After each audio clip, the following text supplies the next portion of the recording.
Good afternoon, New York, and the rest of our listeners around the globe.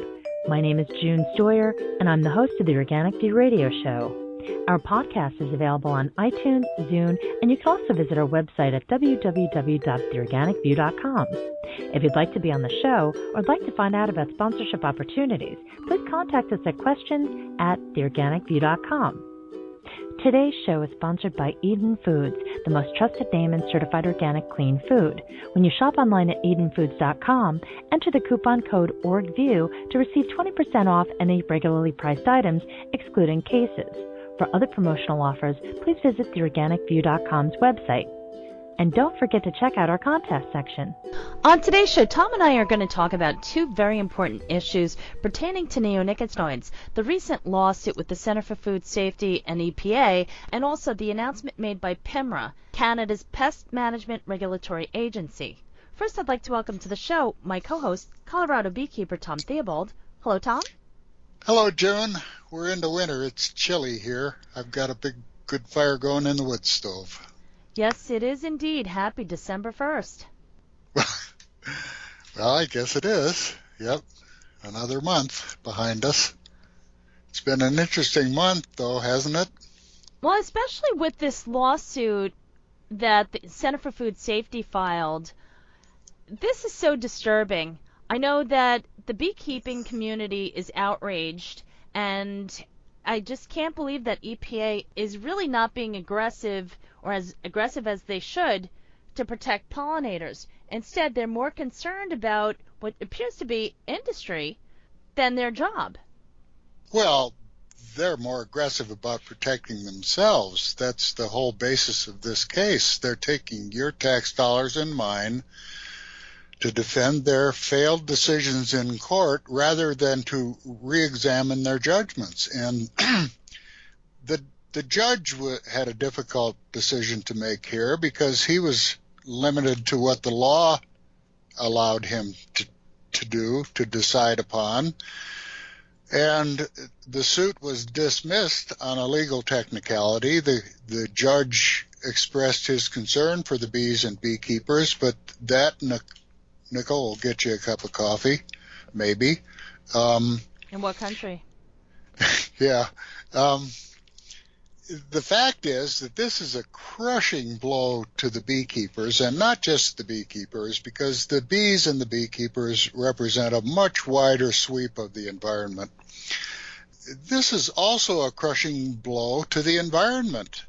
And whatever the judge's limitations were, this is still a tremendous miscarriage of justice. The EPA, let's just back up a bit.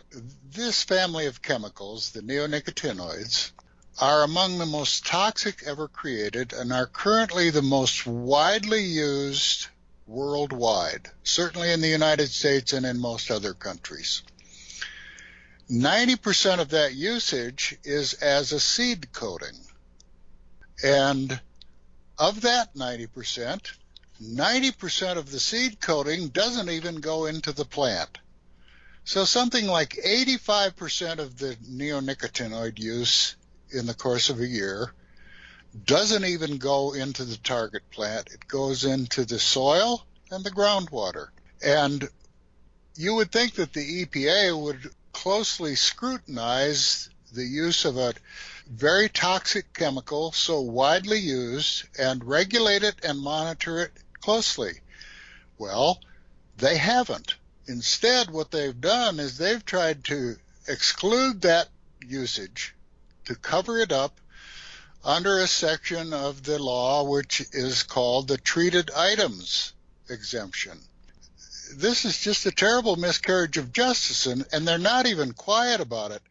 The contention is that the neonicotinoids are used to protect the seed only, which would qualify it for a treated item exemption. But it's not there to protect the seed at all. And that's openly promoted by the pesticide companies. The advantages of having this seed coating is that it's taken up by the plant and goes to all parts of the plant and will protect against chewing and sucking insects for the life of the plant. That's That's part of their promotion. And yet the EPA gets away with excluding this massive use of this most toxic pesticide under this exemption, and nobody is taking them to task for that. The highest level of management in the EPA is Congress. And where is Congress? Once again, where is Congress? One of the things that I want to mention about this case is what happened to Brett Addy. He's the co-owner of the nation's largest commercial beekeeping operation. He suffered approximately $800,000 in damages in just one bee kill incident, and this hasn't even made mainstream media. Nothing is being said about it. This is horrible. It is horrible, and these aren't insignificant losses. These are the loss of people's livelihood, of their assets, of their equity, of things that they've built over years, in some cases generations, to build these beekeeping operations.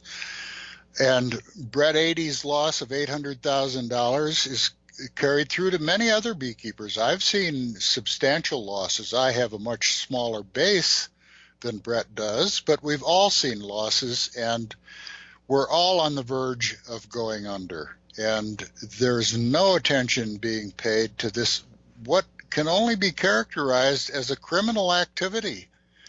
There's no sound judgment that can be applied to this decision to exclude these chemicals from regulation other than criminality. And where is the answer? The beekeepers have sought out the support of the regulatory agencies, and they've worked with them for decades to no avail. They have gone to the courts, and once again, to no avail.